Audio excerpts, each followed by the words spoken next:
Okay, so I wanted to start this just by thanking absolutely everyone that supported me along the Marathon des Sables. That Facebook group that you're all a part of was incredible for me when I got back just to read through. Sort of overwhelming how many people were interested in, I suppose, this decision that I made to do this. And then even the support since I've been back has been overwhelming. So thank you everyone that commented, liked, followed along. It sort of meant a lot more to me than what I could have realized before I went away. So I was very, very glad that I started that Facebook group. Today we're going to talk about the entire adventure. We have no idea how long this is going to go. We haven't really got that much of a format, so it could be a little bit all over the place, but I'm just going to try to pull out some memories from my brain. And Dunsey has volunteered to come in and interview me. Dunsey's a podcast host, so there's no better person for it. Also, an ultramarathoner about to do his second 100-kilometer race in 2 weeks at UTA. So he's volunteered to come in, interview style, ask me a bunch of questions, just to make it a little bit easier for me to converse and get my story across. Yeah. So, Dunsey, thank you for volunteering.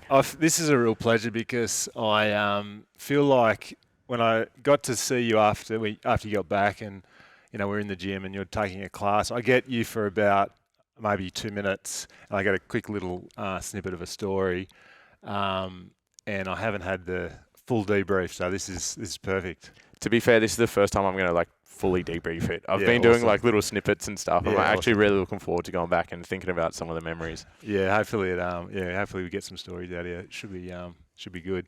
So just starting off, obviously, so most of the people watching this will know you. This is going out to your personal feeds, Yep. and so you've been a personal trainer and obviously owning the gym for a long time, but your running sort of experience goes back to when you were in Dubai? Yeah, so I did my first marathon in 2000. Oh God, this is going to take me back. 2009 was the first time that I ran a marathon. Was that in your little finger toes? That wasn't my first one, but yes, I did run a barefoot marathon as well. So yeah, my running, I suppose, goes all the way back to then. But then from 2009-10, I hadn't run up until start of 2023. Yeah. So it's been that long. So I felt like just a complete beginner. And I also had never done trail running before it. Yeah. So before this started. Yeah. So running goes back to then. Had a very long break in between, and then sort of got into trail running. Yeah. So and you went down the whole not bodybuilding, the Olympic lifting. That was sort of your focus in tying in with the work you were doing at the gym. Yep. And then you crewed for Penny. And was that the start of your sort of run? Oh, you actually did the marathon that year as well, didn't you? Yeah, so marathon. In 2022, I had a whole bunch of goals, and they were all diverse. I played New South Wales State Cup, touch footy, Australian Open squash, New South Wales Open, Australian Open double squash, New South Wales Open single squash. I ran the marathon.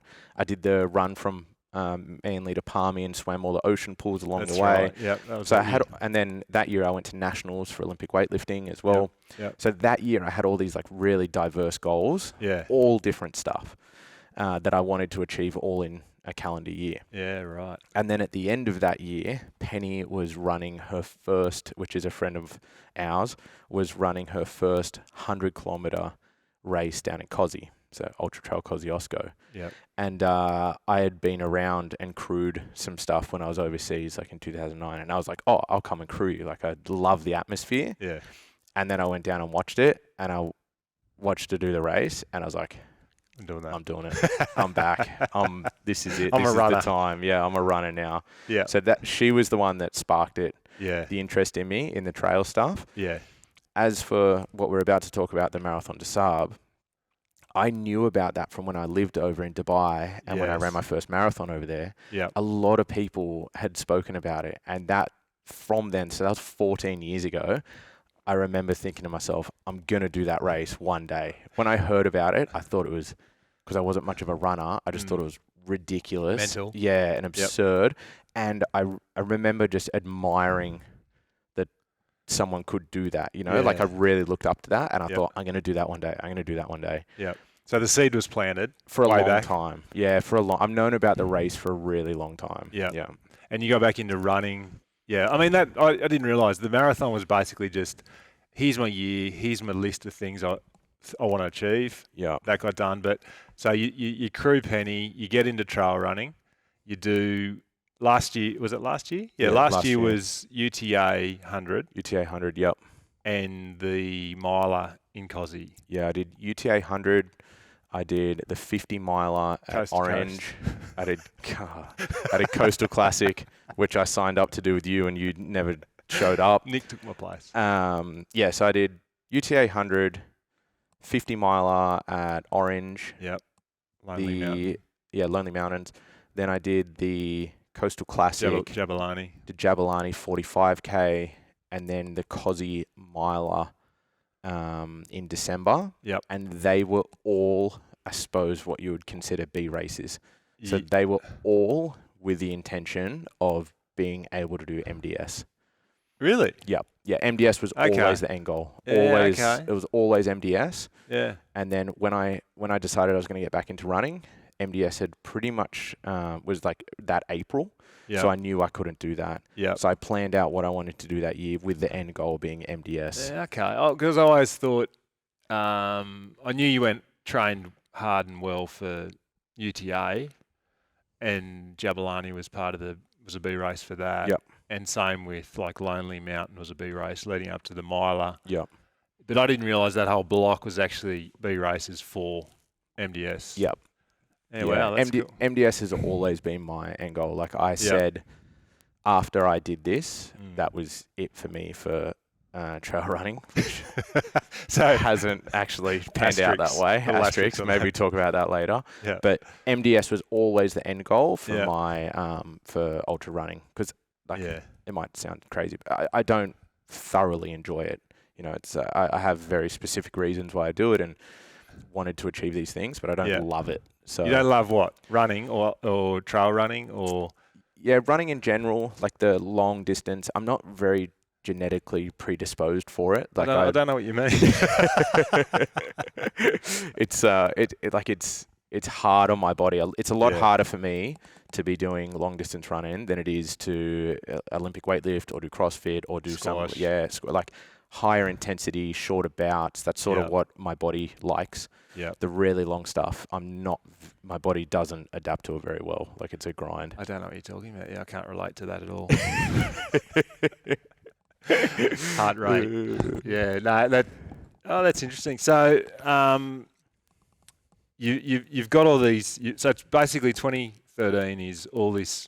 Well, they're actually massive events. Like the miler is huge. Yeah, 2023. Yeah, 2023. Yeah. You've got all these huge events, and they're all leading up to MDS. So when did you actually sign up and fully commit to I'm all in on this, or did you sort of know all last year I'm definitely doing it? All last year I knew I was going to do it. Yeah. And I entered it the day that the registrations came open. Yeah. So I entered it. It would have been, like, this could be wrong, but probably June or July. June or July last year. Last year. Yeah. Wow. So I was at least sort of 7-8 months out when they opened registration, and I entered the day it opened. So I was committed from day one. And does it sell out or? It has in the past. So this year there wasn't many runners. Yeah, right. So this year it was in the 800s. Some years I've heard that it can get up like over 1,000. Yeah, right. So this year didn't sell out. That is. Yeah, I'm not. Well, I do know the race director actually sold the race. Oh, right. So it's been 38 years this race has been running. 37 years been run by the same guy. Yeah. This is the first year that the new guy has taken over it. Right. So a lot of people were a bit apprehensive just to see how it went. How it fell out. To me, you didn't know any different. Well, I didn't know any different, and it didn't matter. I was doing it this year because I didn't want to run for another year. Yeah. So gotcha. it was this year or nothing. So even when all of that unfolded, I couldn't care less. I was still going regardless. Yep. And I didn't realise, but just looking into the race, the average age of participants is 51 years old. Well, I think this year was 44, they said. Oh, okay. So it was lower this year. Yeah, this year, I remember they said the average age was 44. Yeah, right. Yeah. What was the oldest person? The oldest this year was, I think they said 76. Yeah, I don't know if they finished, But yeah, it's. I think there's a few reasons to that. One, endurance stuff into your late 30s, early 40s. That's when you're peaking anyway. Yep.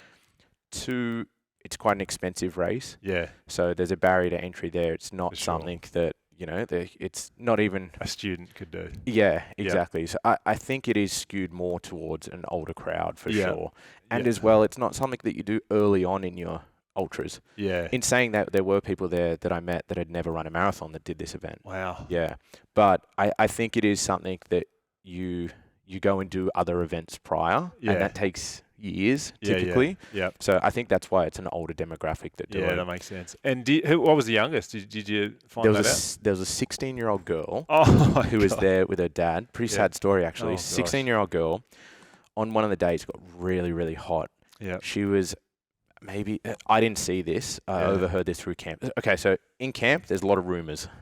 Like camp rumors, they float around. I was guilty of like starting stuff that I heard and then it spread it and then that was wrong and then so like you have camp.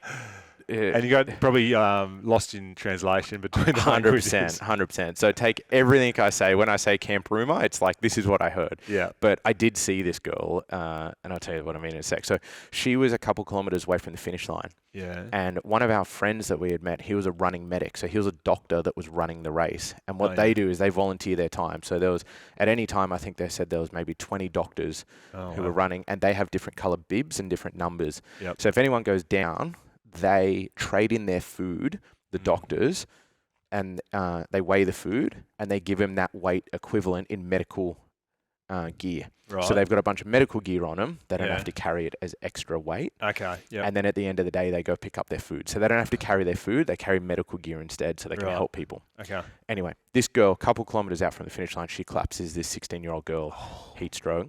He sees it and then helps her out a little bit. She's comes good. Some other medics come. I think they brought a van over because it was so close to the finish line from the medic tent. He ended up finishing, and then he didn't see her for ages. Oh. And then he saw her coming across like a long time after. Yeah. So he was under the assumption that they just sort of got her good and then let her finish. Oh. But it wasn't the case. She ended up getting DNF'd. She got in the back of a van and they drove her back to the medics. Oh, man. The next morning, we were standing on the start line, and the 16-year-old girl was reaching over, holding her dad's hand. Yeah. Her dad was like staring down the start line, cold as ice. He's like, I don't know what nationality they were.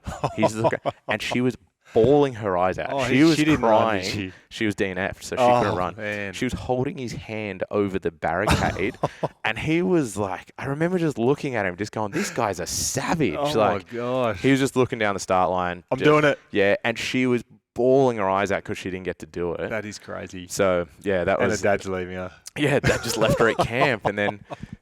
I assume she just gets on the bus and goes, I actually don't know what happens when you DNF, like exactly how it panned out for her. Man. But yeah, that was the story of the youngest. So it didn't pan out very well for her. 16's very young to be running in the desert. Yeah, and now that I've been there and experienced the race... You wouldn't recommend it to 16-year-olds? Like, you'd have to be a special type of 16-year-old to even want to do it. Yeah. And then... I'm not saying 16-year-olds shouldn't do it. I don't think that's... Like, I think there's room for it. Yeah. You know? Yeah. I don't know with her if it was the best move, but they're capable of doing it for sure. Yeah, I wouldn't say that it's too young, but you need to be a very, very special type of 16-year-old. I know for me, for example, at 16 years old, there's not a chance in the world I would have done that race. Yeah. I couldn't have finished it. No way. Yeah. Was there many people that you saw collapse with heat stroke? Yep. Yeah. So, like, it's not like running. Actually, I did see, I've got it on video in one of my things. I was doing like a recap of the day, and this German guy just collapsed. I've got Tasha's going to post it in one of the, in the background. So I'm talking to camera. I'm like, oh, this guy just collapsed. Finished the race. And yeah, it was afterwards. But yeah, heat stroke was a massive issue. I would say it would have to be up there. It's either heat stroke or blisters are the two DNF reasons. Like, did not finish. They are the two highest reasons for sure. Do you get heat stroke? Obviously, it's stinking hot, but is it brought on by dehydration, or it's just you are just cooked and you pass out? The heat alone. So one, you get rationed water. So you're conscious of drinking water as well. Then they tell you you can't drink too much water either. You know, you got to take on your salts. Yeah. You taking so much sodium in with all your freeze-dried food, and then obviously taking salt tablets. I took over 100 salt tablets over the entire race. Yeah, wow. Like that was so. Plus the So sodium. that's over like 7 days. 6 stages. I didn't take any on rest day. Yeah. So in 6 stages, I took over 100 tablets. Wow. Did you get your sodium checked before and after? No. But I think the heat stroke comes from a mixture of you're rationing your water because you're trying to be smart with it. Yep. The heat is almost unbearable. Like we had a very, very hot summer. I trained at midday. Yeah. You saw my training. I trained at midday most days. Yep. I wore long sleeve or a hoodie and I ran on the beach with 40-degree weather. Yeah. I got over there and I found the heat unbearable. Yeah, and then you have the guys from the UK coming over from their winter. One guy I spoke to did all of his training in minus. A Norwegian guy, he was in snow and rain doing all of his training or inside on a treadmill. Yeah. And then they fly. And for the UK guys, it's not, they don't get there a week before. Yeah. It's such a quick flight for them to Morocco. Yeah. They're getting there a day and a half before the race. And into the and desert. then they're off. So acclimatizing to the would be heat, tough. understanding sodium and salt intake and expenditure. Yep. Yeah, so it's like a perfect storm. I don't think it's not just the heat. Yeah. And how, when you say you rationed your water, what was the volume you're allowed a day? Okay, so what would happen is you get, in the mornings, you have to start with full bottle. So I give you this is how I started. So I had 1.6 litres of water, 800 ml in either of my flasks, my bottles on the front. So you have to start with those full. Well, sorry, you don't have to. You start with those full. Everyone does. You run that day, and at the checkpoints were anywhere, like pretty much every 10K, give or take. 9, 11, 12, 8, whatever it was. Yep. And then you can refill anything that you're carrying. Oh, yeah. So I had 1.6 litres. I could refill 1.6 litres. Yep. And then they had a bunch of extra water there that they pour over your head, but you cannot drink that water. That's it's well not water purified. or whatever, you know. And they were very adamant. If you get that in your mouth, you're going to be sick, you know. So they can pour that over your neck or on your arms or something like that just to try cool you down a little bit. Yep. But then they have these other ones where you can fill up whatever you're carrying. Can you carry an extra flask? Yeah, so on the long stage, you had a capacity of up to 3 litres you could take. Right. Yeah. I said on the 64... 85 kilometre day. Yeah, right. That day, they allowed you to take 3 litre capacity. Okay, and it's still 10K blocks of checkpoints? They were longer on the long stage. That's why I think that they allowed the capacity to go up. Yep. Because the checkpoints were the longest on the long stage. Yeah, okay. Yeah. And on that, did you go capacity on that day? I didn't, and I should have. Was that the day you ran out of water? Yeah. Talk us through that. Yeah. So that day, I got to about 55 kilometres in, that 85 kilometre stage, and I had completely cooked myself. Yeah. I ran way above my ability for the first part. I was like... First part of the day or first part of the day. Yeah, first part of the day. Felt awesome. Yeah. It wasn't too hard. It wasn't that hot. The 2 days prior to that, like they were hot, don't get me wrong, but they weren't like Sahara desert melting kind of stuff. Yeah. So I'm like, I'm pretty acclimatized to this heat. My got heat this. training's paid off. Yeah. I felt awesome. So I started running. The first 50 I ran really, really, really well. Felt unreal. Yep. And then midday passed and I went, I'm through the hottest stage. I'm through midday. Yeah. It's only going to get cooler. This was my thought pattern. Yeah. And it just got hotter and hotter. At 2 o'clock, I was gone. Which was unique. Like the days previous had it. It was by far the hottest day. Oh, wow. So, okay. Couple things, 0 wind. It was the first day there wasn't a breath of wind, which I had no idea how much of an impact that had. Yeah. It was as still as it could be for hours on end. Yeah. It was the hottest day as well, like just the radiant heat off the sand and obviously the sun. So there was a Norwegian soldier. Yeah. He had this big pack on and he had a thermometer on the back of his pack. And camp rumour, I didn't see the thermometer. Camp rumour was that on his thermometer, it was in direct sunlight. It got up to 60 degrees. Oh. And then the radiant heat off the sand was like 47 degrees. So if you take all of that into consideration, I reckon it was, I've lived in Dubai and I've been in 50-degree heat. Yeah. And this is the hottest thing I've ever felt in my life. So it felt hotter than 50. It felt significantly hotter than 50. Oh man, that's And the heat off the sand. and you're running with a pack. The pack, yeah, and the pack sort of makes everything, just a little bit worse as well. The heat around your stomach, and so I don't know where I was there, but that day I ran out of water, and it's because I didn't take the extra capacity when I should have. Yep. Full of confidence, thought I had climatized to the heat. So you only had the two? Had the two 800 mils.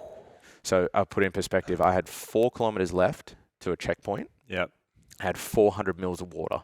So I had 100 mil of water per kilometer. I was rationing. So I was watching on my watch. I was looking at my watch. At that point, because I was so done by that point, cooked myself just with the heat. Yep.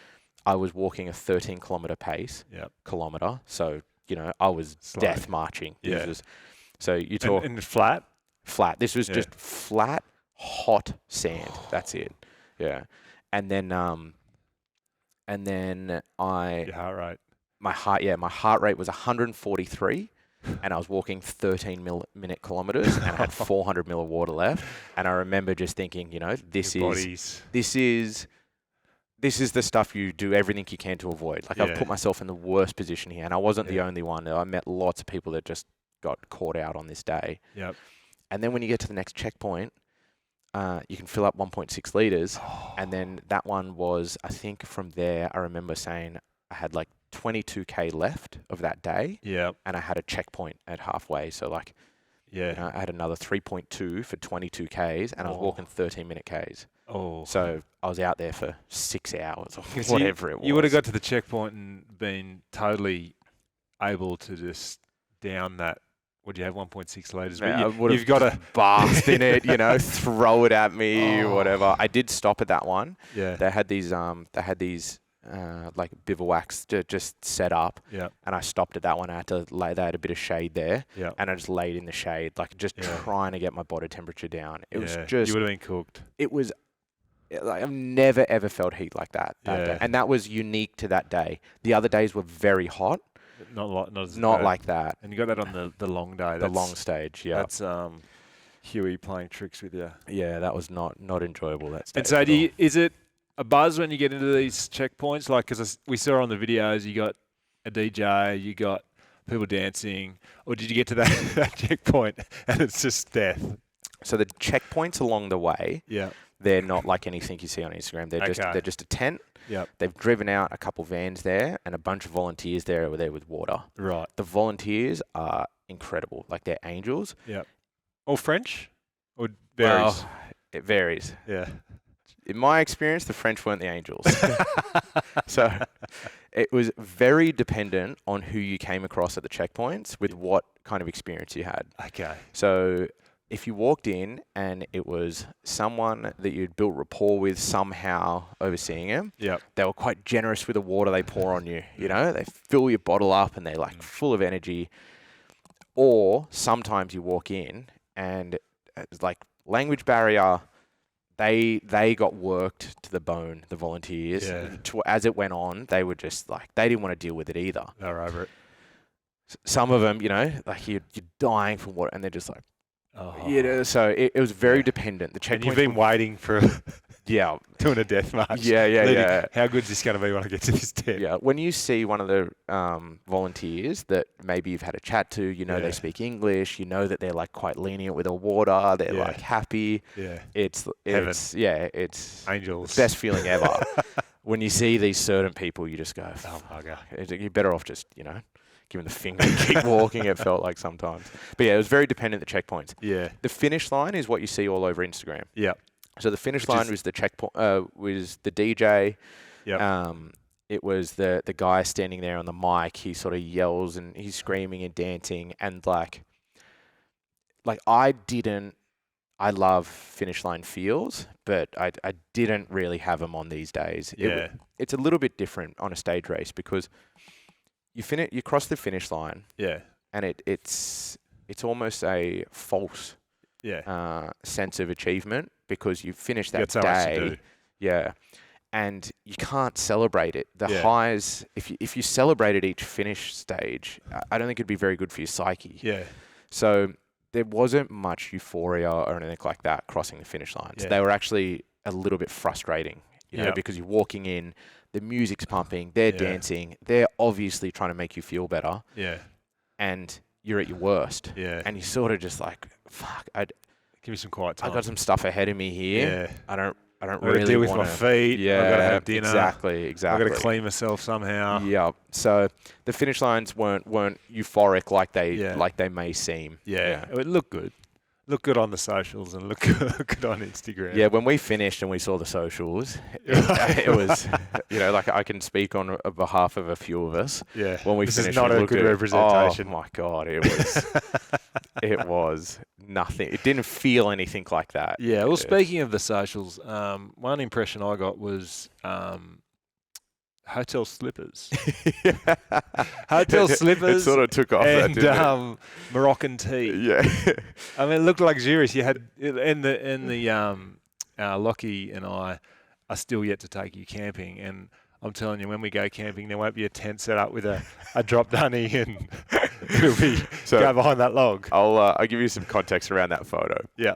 So the slippers was the night before you stay in a hotel, obviously, before you get bussed out. Yep. And then I had bought these slippers from Kmart to wear. So when you're in camp, your feet are full of blisters. Yeah. You're in your running shoes for on the long stage 16 hours. You need something to air your feet out. You can't be in, you've got one pair of socks. Yep. So you're not changing into anything else. And the lightest thing you possibly can carry is hotel slippers. Of course. So You can't take Crocs, that'd be too big. well, some people Pluggers. did. Oh, did they? Some people had Havies. Oh, Some and you got to people carry had them slides. when you're running? You got to carry everything. Oh, yeah. So the point of it is you're self-sufficient. You're carrying absolutely everything. Yep. So the hotel slippers, they weigh 50 grams. Yeah. They cover your feet, Yeah. you know. So everyone, they would straight away, they were on the back of your bag. So all I did is I had my sleeping mat. Yep. I just jammed them in between my sleeping mat. Nice. And tied my sleeping mat to the bottom of my bag. Yep. And the moment you get back to camp, you take shoes off, you take socks off, and you hang them up so they can dry out. Yep. You know, try to get all the sand out of them. And then I was in my slippers significantly more than I was in my running shoes. Oh, awesome. You know, so you take. So was that a little hack you got from chat groups or from your army mates, or what was it? Yep. From chat. From Yeah, just going into it, everyone says, because you're in Yep. camp quite a lot. Yeah. And you've got to get around camp. So you've got to go out to the toilet.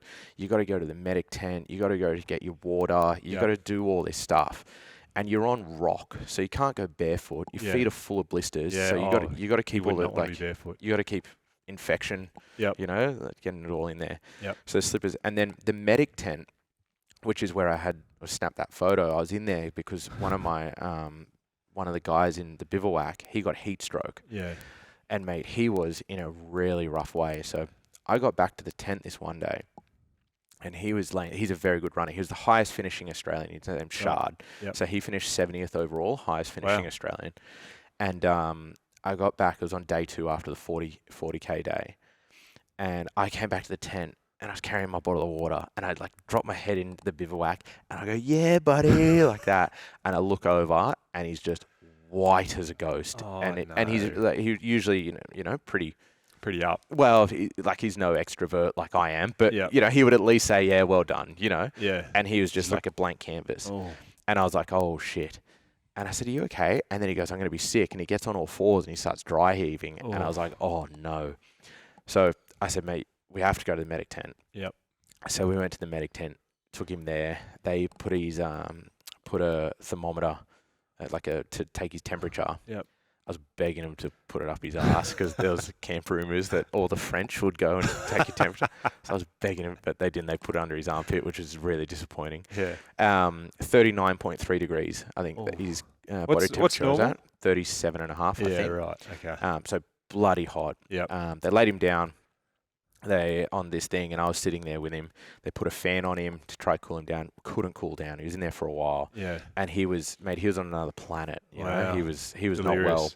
So they ended up putting him into. They had a blow up pool.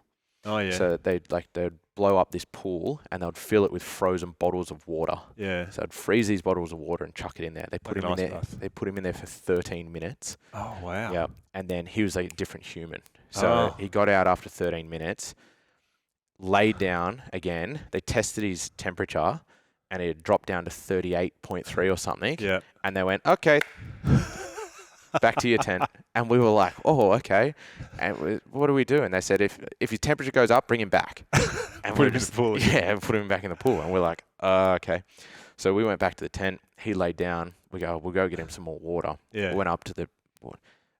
sorry, he actually went up. I didn't go with him. He went to get more water. Yeah. And today I've been in the medic tent.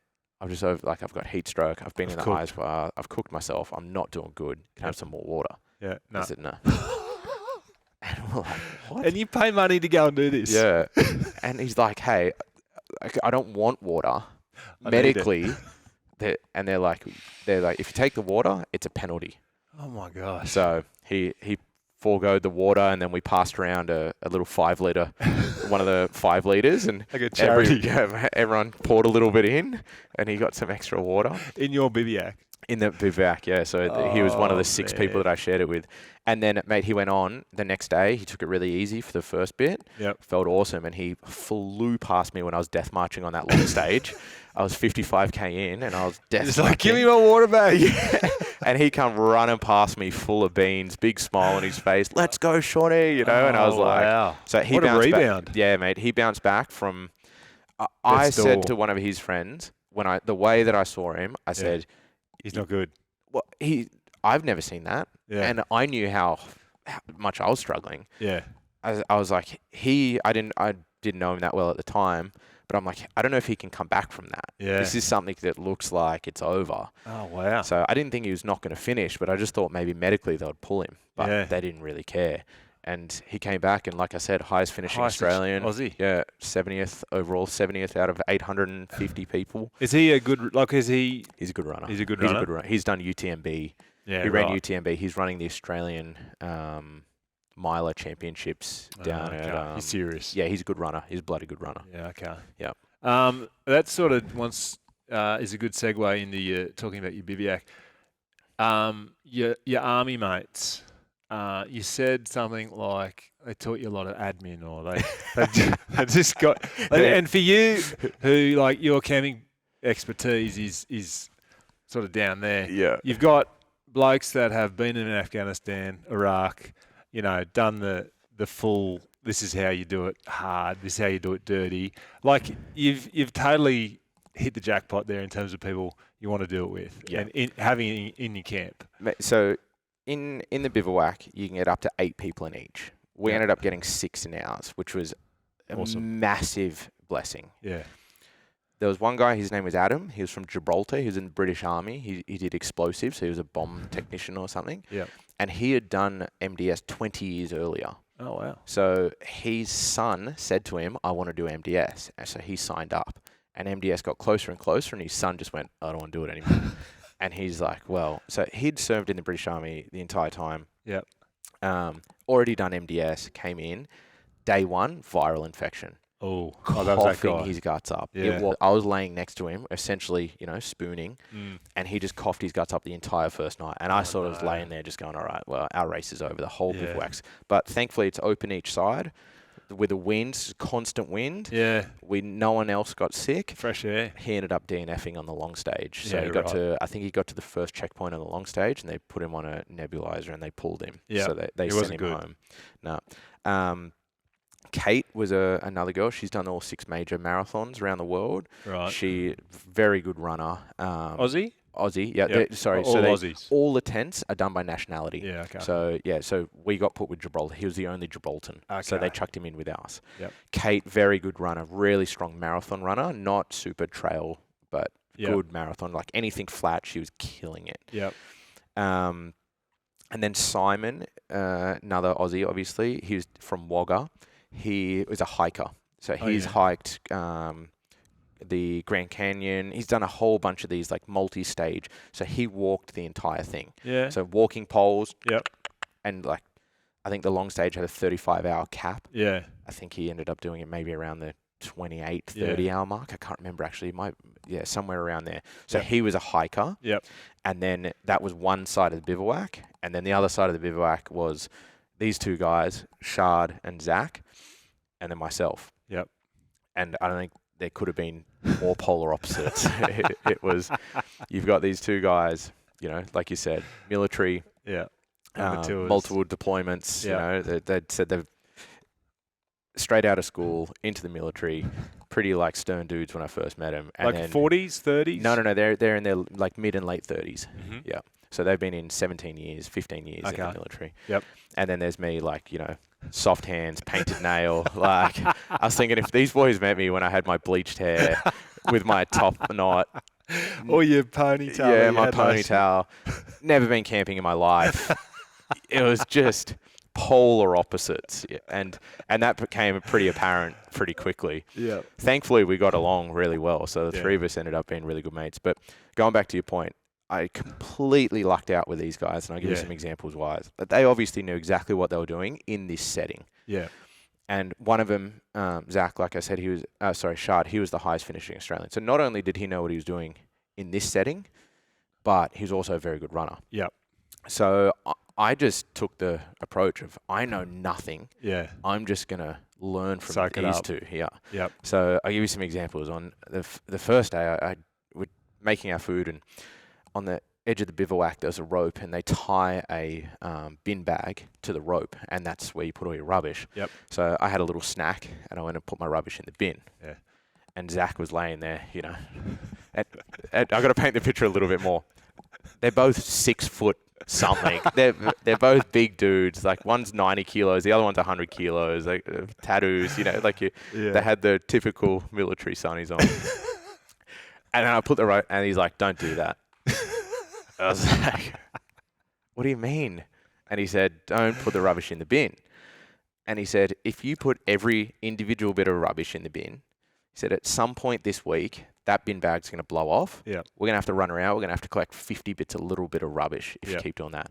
He said, "Get one of your spare Ziploc bags. Every time you get a bit of rubbish, put it in your Ziploc bag. Pack it in. At the end of the day, put that one Ziploc bag in the bin. Makes sense. If it blows away, we've got to pick up 3 things opposed to 50. Sure enough, one of the days, one of the bin bags, not ours, one of the other bin bags goes, hundreds of bits. Hair nets, like all this stuff that we wore around. They're flying around everywhere. Yeah. And I'm sitting there with a big smile on my face, thankfully with these guys. Yeah. I was saying to you when you were telling me a bit about those guys the other night, and I think your approach was like the only way it would have worked. i.e., I'm just going to put my ego to the side. I know nothing. I'm going to absorb all I can. Because a lot of people would be in that situation, and it would be grating. Like, I've done all this training. I know what I'm doing. I've got these army guys saying, "Don't do this, do this, do this." Yeah. Like I can imagine a lot of people it wouldn't work for, but you were just like, "Nah, I'm just going to lap it up." And I think it helps when you realize how oblivious you are to your surroundings. Yeah. And I instantly had respect for them for knowing that they'd been in hard positions before. Yeah. So it made it very easy for me to just be submissive and just say, "Hey, guys, I'm a numpty here. I don't know what I'm doing." Yeah. The first morning we had breakfast, I sit up, like, laying there in our sleeping bags. I sit up, I get my bag, I get my food out, I start eating. And I think one of the boys looks over, he goes, "Don't do that." And I was like, "Oh, fuck. Can't even fucking eat. What do you mean?" I said, "I'm going to have some breakfast because we got to run." So say you start running at 6:30. Yep. You're up at 4:30, 5 o'clock. Yeah. You got to eat. You got to pack up all your stuff. You got to do a lot. Yep. So I sit up. I get my bag out. Go to say, "Don't do that." I said, "What do you mean?" And he goes, "All right, I'll paint the picture for you." He said, "You imagine if we got ambushed right now." He said, "You'd have to stand up. Would have to run. You'd lose all your sleeping gear. Yep. You'd lose all that food, and your bag's unpacked." Yeah. And he said, "You lose everything." Yeah. And I was like, "That's a fair point." He's like, "When you wake up, first thing you do, pack your sleeping bag away, pack your sleeping mat, pack your bag up, grab your food out, eat your food. Very last." Yeah. And I was like, "Well, that makes sense. Not that we're going to get ambushed, but the lesson that I learnt there was on this side of the bivouac. Yep. These two boys and myself would wake up, would pack everything away. Yep. Everything would be tidy. Would sit down, would have our food. Yep. On the other side of the bivouac, or not necessarily, they were pretty good, but like in other tents, in general, you've got 6 people walking around, sleeping bags, sleeping mats. Yeah. They've got their stoves going. They're tipping water. You know, it's just a shit fight. It's a mess. Yeah. Whereas these guys, they'd wake up like robots.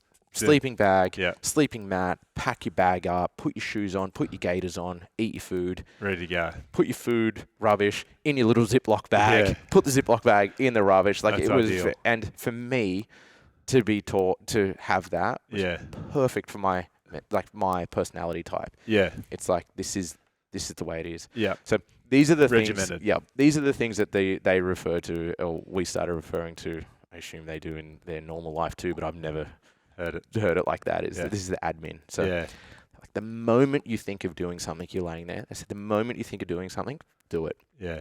Because if you push that back, and then the sun goes down, it gets dark, it gets 10 times harder. Yep. And then it becomes a chore. Then you become frustrated. You rush it. You fuck it up. Yeah. They're like the most. So I'd be laying there, just trying to rest, and I'd be like, oh, I gotta wash my feet. And then I'd be Get like, up. oh, these guys have imprinted this admin in my head. So I'd be like, I gotta wash my feet. So I'd just sit straight up, wash my feet. But then you get to the end of the night, the sun goes down, there's people still stuffing around with their gear, with their head torch on, trying to find stuff. And we're laying there, ready to go to sleep. Yeah, it was perfect. It was incredible. So I owe quite a lot of my experience to those two and how much like they you taught said, me. you really lucked out getting those guys. That was just perfect. I wanted to ask you about your decision to ditch your stove. How'd that go? Did that play out well? Do you wish you had it? Yeah. Because that was from those guys? That was, yeah. So we talked about this principle. They were inadvertently teaching me. So a lot of this stuff, it wasn't like, they weren't making me do anything. It was just them sharing their experience. They could probably see that, one, I had no idea what I was doing. Yeah. Two, I'm more than happy to learn. Yeah. So like give me feedback, whatever. So before we went, one of the boys, Shard, was like, "Oh, I'm not taking a stove." And for everyone else, that doesn't understand what that means. So we had these little stove tops, and they had like hard fuel. So these little hexagonal hard fuel. You light it, put the water on top, and then you pour that water into your food, rehydrates your food. You get a warm meal. Yep. And he was saying, "Oh, I'm not going to take a stove." And I was thinking, I was pretty pumped on my stove. Yeah. I was like, I never cooked outside. Here we go. And then we started talking about the principles. Camp cooking. Yeah, exactly. I was excited. And then we started talking about this principle of, Well, we were all excited for you, man. Lockie and everyone on the chat was like, "This is so cute. He's starting to cook." I showed my parents my stove. I showed mum and dad. And then what happened was we started talking about this principle where it was like we ended up coining it like "stay dirty." It was you have all these creature comforts, and if you continue to try and make everything comfortable, you're just adding processes in, and you're just adding fail points in. You're just adding things to you that potentially could go wrong. Yeah. So what that meant was, and I saw this a million times that week, is you're trying to light the fuel. The wind blows out your lighter. Yep. So then you get the shit to your lighter. Yep. You finally get it lit, and you put it down on the ground. It takes 8 minutes to boil your water. Yep. 4 minutes in, the wind blows your water off. Oh. You lose your start again. Because it's constant wind and sand everywhere. It's not as if, when I used my stove as a practice, I used it in my kitchen. And it worked seamlessly out there.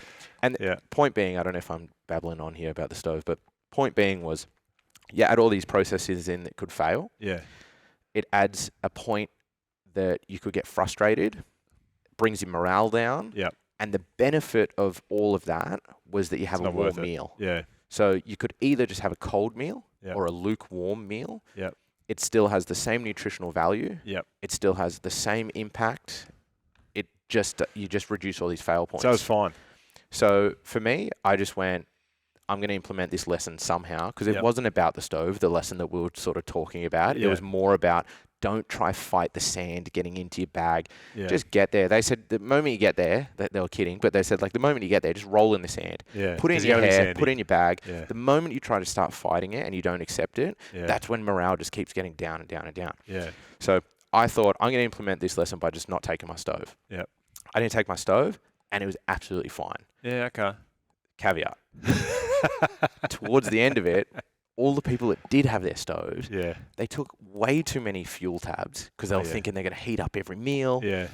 They were done with the fucking thing, so they were over it. Yeah. So day 3 or 4, it was like laying there, and it was like, say to your partner, "Hey, can I use some of your..." And they're like, "Go for it." So I think over the entire 7 days, I had 2 hot meals and 1 coffee that was warm. Yeah. The rest of it was just cold. Yeah. And it was worth it. I didn't have to deal with any. I didn't have to carry it. It makes sense. Yeah. Because like the little gas cookers, they're so easy, but yours was actually quite fiddly, and like you said, you got your wind, and we're not allowed to take gas. Is that not allowed to take gas? Yeah, okay. No, not allowed to take gas. There was something else about the army guys I wanted to ask you. Cooking. It was I lost it. All good. I couldn't say lots about them. They're very good guys. Really took me under their wing. I was like a little recruit, you know, going around. They would have been laughing their heads off at some of the stuff that I did. Were they the guys you went up to Shoal Bay? Oh, not Shoal Bay. Yeah, we ran Stockton Beach. First time I met him, we did a training run up at Stockton Beach. We ran the length of Stockton Beach. And you had to pull out of that because of your neck. Was your neck fine over there? How'd you go with that? My neck was terrible, actually. Right. I got through the long stage, and the long stage was the one that tipped it over. So I've got this ongoing neck issue. It's been misdiagnosed. I don't exactly know what does it while I run. I know what's wrong with my neck, but I don't know why when I run it flares up so bad. Is it related to the hip thing or not? No, I think it's like decompression of my shoulders and lots of reps. So I got through the long stage, which was I was most worried about. Yep. And then that's when it went. And then after that, it was agony. Like, it was bad. Was it? Yeah, really bad. Really bad. And do you get it where you just can't sort of move your... Can't move left or right. Yeah. Definitely can't look down. Down's the worst for me, right. which is torture because when you're running on that terrain, you have to look down. Yeah. So, yeah, my neck was really, really bad. Yeah. What about feet? So, feet were bad. Yeah, because I mean, the guys, we you know, our little inner circle of running community, we know about your feet from Cozzy, really bad down there. Yep. So you basically had to walk a lot of it because they were blistered up. But my feet weren't as bad as Cozzy. Okay. So Cozzy, all of my blisters and that like trench foot, that folding that I got, that was all on the sole of my feet. Yep. So every time I stepped, that was just like agony. Yep. Whereas over there, I got lucky. All of my blisters were either on my heel or on my toes. Yep. So I could put all weight down on my foot. So it's just the rubbing from the shoe. Just the rubbing from it's from the sand, yeah. Whereas one of the guys, well, not one, vast majority of people had blisters on the bottom of their feet or bruising on the bottom of their feet from all the rocks. Yeah, okay. And that's when it becomes, you know, a nightmare. An absolute nightmare. So I got lucky. Like, I think I probably had between, I don't know, 10 and 15 blisters over my feet. But they were manageable. They were manageable. They hurt. Yeah. But they're not something that stops you. Yeah. If the soles of your feet go, like mine did in Cozzy, that's sort of like it's brutal. That's not. And you had sort of glue or something you were saying that you had to inject into your blisters. So in the medic tent, you walked in there and everyone went in there. I don't know a single person that didn't get a blister. You walked into the medic tent and they said, "Do you know how to look after your blisters? Did you watch the video we sent you?" Yeah. And if you say yes, they say, "Off you go then." And you have to look after all your blisters yourself. Yeah. Or you can sit in a line, which is super long, and one of the medics will come and do it for you. Yep. And what they got us to do, I have no idea if this is the right or wrong thing to do, is at the top of the blister, they put a needle in, and then they gouge across it. So it's like an open slit. Yep. And then they drain all the fluid out of it, and then they get a syringe, and it's full of this red stuff. Looks like blood, so which made the scene horrific. Much worse because it goes everywhere. Yeah. Then you put the syringe in your blister, and you fill it with this red stuff. And it's not only antibacterial, but it also acts as a glue. Yeah. So then the flappy bit of skin sticks down hard. Brilliant. And then if it does refill with fluid, it pours out the top, which is the slit that you made in it. Yeah, yeah. So you go in there in the medic tent, and everyone's doing it to themselves. Yeah. No one knows what they're doing. Yeah. You know, because no one watched the video.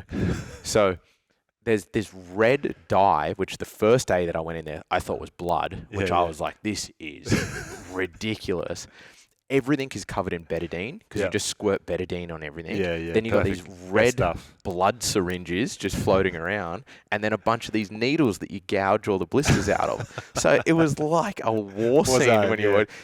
The reality of it wasn't that bad. It was just blisters. Yeah, yeah. But the actual visual of walking in there and seeing that. First time you go in there. And all these people in there. On this side, you got them all with heat stroke. And on this side, they're all laying there with blood all over their leg. Not real blood, but it was a real scene in there for sure in the medic tent. Did you take your camera in there? Did you get any footage? So you're not allowed to film in there. Oh. But I did. So I got a really little camera. Yeah. And they said, look, don't film in there. I did see other people do it as well, but I was pretty conscious of when I went in there. I think, being 60 different nationalities did this race. Yeah. Everyone's got a different cultural Quirk. feeling towards going in a medic area, and some of the women, might be getting strapped on their back or whatever. Yeah. So you got to be very culturally aware when you got 60 nationalities and everyone's at their worst. Yeah. So I was very conscious of when I went in there that, I was like sort of panning around. But yes, I do have footage of inside the medic tent, and it's looks like looks bad. Yep. Oh man. And speaking of other competitors and cultures and sexes, describe some of the more obscure moments from other competitors that you saw during the race that sort of stick out to you? Yeah, so there's a million different things going on there. So like I said, the bivouacs, which were made in semicircles, were all done by nationality. So for us, we had the Japanese to our left, we had the Polish to our right, we had the Germans behind us, and then on the total other end of the camp was the Spaniards, and they were the loudest. They were the loudest in our tent. So, but you're constantly hearing all these different languages, and sometimes they're really happy, so they're very bubbly. Sometimes they got the shit, so they're yelling at each other. There was a fight in camp. We were laying in bed one night, and this guy was yelling, "I'm not fucking scared of you!" Oh, wow. In English. We didn't see it. Yeah, it was American. Oh, wow. So we heard a fight going on in camp, but it was a bit overwhelming because there's just all of these cultures, all of these languages just constantly being spoken. Everything was spoken in French. That was like language number one. Then English was second. So we had it quite easy. But that was quite overwhelming. And then on top of that, you've got a very eclectic bunch of people, people that are sort of high achievers in all different areas. So there was two Aussie guys in the camp next to us. They were a part of a group of 4 that rode the Atlantic Ocean. Oh, you remember talking about this? So they had the fastest Australian time for rowing the Atlantic Ocean, 36 days. I think it was 36 days at sea. Wow. We had one guy, Lloyd, Welsh guy. He was the guy that had the world record for riding around the world on a tandem push bike with his friend. Oh, so wow. 29,000 kilometers. Yeah. We had another girl who, I think Kate, she'd done 6 majors. Another girl, Steph, she had run a marathon in every state in the US and every continent in the world, and Africa was her last one. Wow. So that when she ran that marathon, that meant she had completed her goal, which was to run a marathon on every continent and every state in the US. Oh, man.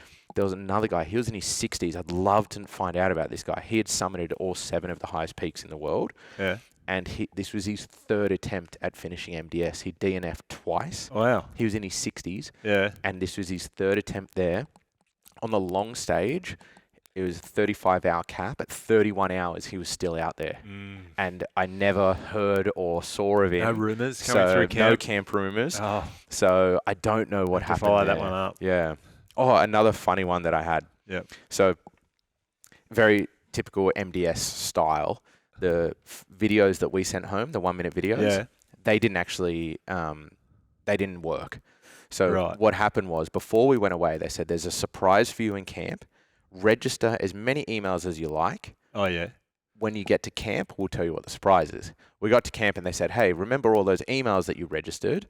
You get one chance a day to send a 1-minute video back to those emails. Oh, yeah. Which everyone was like, oh, that's pretty cool, I suppose. Yeah. But one, like Adam, the Gibraltar, he registered his wife and all of his workmates, all the army boys. Yeah. So he's like, what do I say to the video? Love you, babe. And like that goes to all of his workmates. Yeah. And then, so we didn't know. So thankfully for me, I just registered Tash, Mum, Dad, Dee, and Lil. So I knew. And then whenever you recorded the videos and sent them, rather than going to all the emails that you registered, it just sent it back to your personal email, all the videos. They messed up. So all of the videos that I sent went back to my personal email. Yeah. So say, for example, the 2 guys that I was with, Zach and Shard, they got to the end of the week and they said, did you get all my videos to their partners? They're like, we didn't see anything. So you're in there for a minute a day sort of pouring your heart out. And it didn't go anywhere. Just went to your inbox.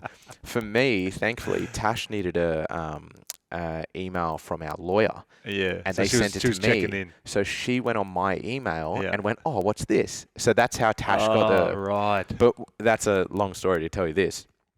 There was a Russian guy. We found this out through the volunteers. One of the volunteers, Australian woman, she was like ran a company that we went over with. Yeah.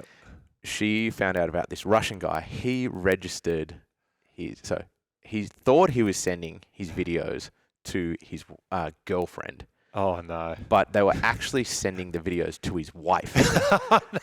So, and how they found out was the wife got the videos that were going to the girlfriend. Oh, no. And she started messaging MDS on Instagram saying, "Tell him it's over. This guy's done." And so that was another funny one that happened out there. He was sending his girlfriend 1-minute videos that actually ended up going to his wife. Why would you do that? Yeah. Oh, man, that's a tangle. That was, yeah.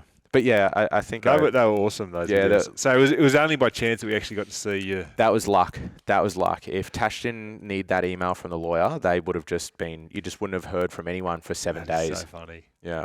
The Russian. And, I mean, huge mental challenge. Huge. It's not cheap, physically very demanding. Yep. You're putting your body through a fairly brutal test. Did you think about any other races? How so? Well, there's some beautiful places you can go running. Yeah. All over the world. Yeah. America, Asia, and you're in a desert. It doesn't appeal. It's funny how popular it is because I just couldn't think it. For me, it has no appeal for me personally. But Yeah. I think what the appeal is, and I can say this because we spoke about this at length while we were out there. Yeah.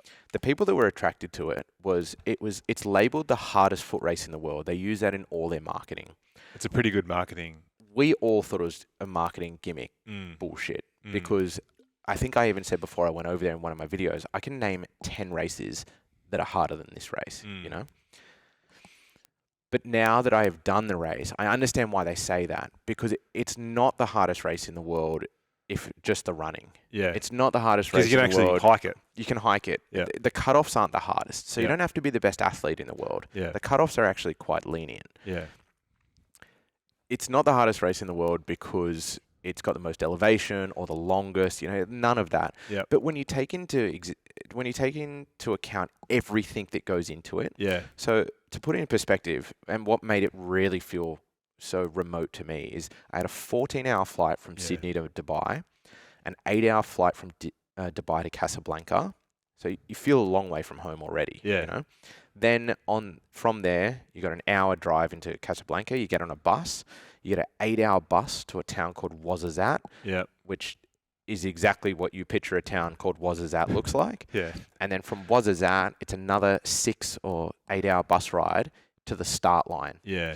So was he at? Ouarzazate is like the gateway to the Sahara, isn't it? It's like the last town, I suppose, that can house 800 people for a night before they bus you in to the start line. Yeah. So it's quite a mission just to get there. So by time couple of days in. By the time you get there, it felt the furthest I've ever felt from home. Yeah. So that I think has an effect on you immediately. Yeah. Then you become self-sufficient the moment that you get into the Sahara Desert. Yeah. So we had an entire day before we started running that we had to get our ECG, medical tests, our mandatory gear checked, our GPS, our beacons. We had to do, and they got to do that for 800 people. So that takes an entire day. Yeah. So you have an entire day in the elements. You're in the sun, you're in the sand, you're in the wind for the first time. Yeah.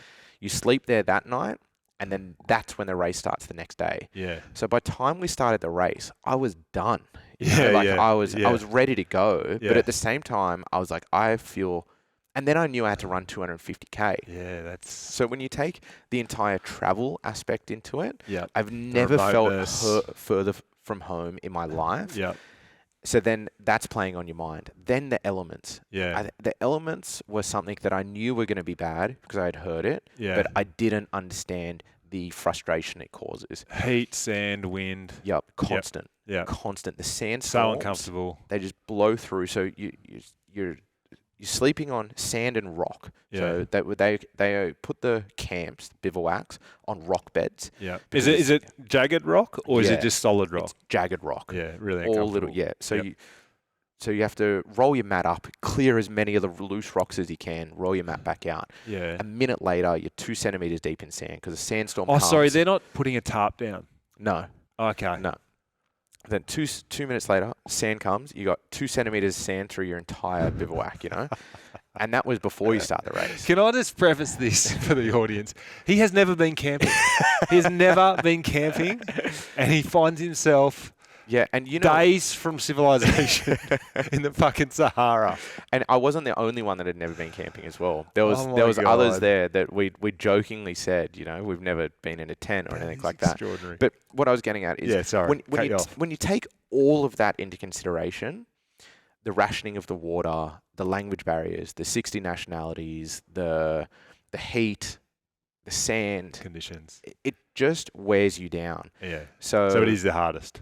So we all said, like, I got a video and I went around. I said to him, "Hey, before you started this race, it was called the hardest foot race in the world. Did you think it was?" And Yeah. we all, and like Zach Shard and the guys in our tent, we said it was all bullshit. Yeah. And I said, "Now you finished the race. What do you think?" They said it's the hardest foot race in the world because it just wears you down. Yeah. You're dehydrated. Yeah. You're malnutrition. You've got to carry all your own food. I didn't take enough food. Not many people did. Yep.